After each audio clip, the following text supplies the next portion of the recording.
Disaster tourism അഥവാ dark ടൂറിസത്തെ ഒരു നിലയ്ക്കും പ്രോത്സാഹിപ്പിക്കാനാകില്ലെന്ന് മന്ത്രി PM Muhammad Riyas.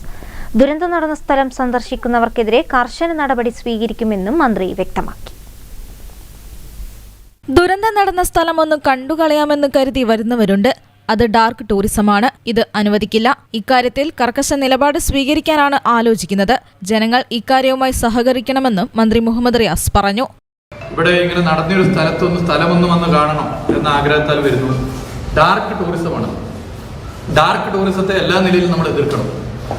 Disaster tourism അഥവാ ഡാർക്ക് ടൂറിസത്തെ ഒരു തരത്തിൽ നമുക്ക് പ്രോത്സാഹിപ്പിക്കാൻ പറ്റില്ല. അതുകൊണ്ട് ഇതിൽ എല്ലാവരും സഹകരിക്കണം. കർക്കശ നിലപാട് ഇതുമായി ബന്ധപ്പെട്ട് സ്വീകരിക്കാനാണ് ഉദ്ദേശിക്കുന്നത്. നല്ല അർത്ഥത്തിൽ തന്നെ വരുന്നവരും ഇത് മനസ്സിലാക്കണം. ഈ കേരളത്തിന്റെ പല ഭാഗത്തുള്ളവരും ലോകത്തിന്റെ പല ഭാഗത്തുള്ളവരും ശരീരം അവിടെയാണെങ്കിലും മനസ്സ് ഇവിടെയാണ്. മനസ്സ് ഈ രക്ഷാദൗത്യത്തോടൊപ്പമാണ്. അത് തന്നെയാണ് ഏറ്റവും വലിയ പങ്കാളിത്തം.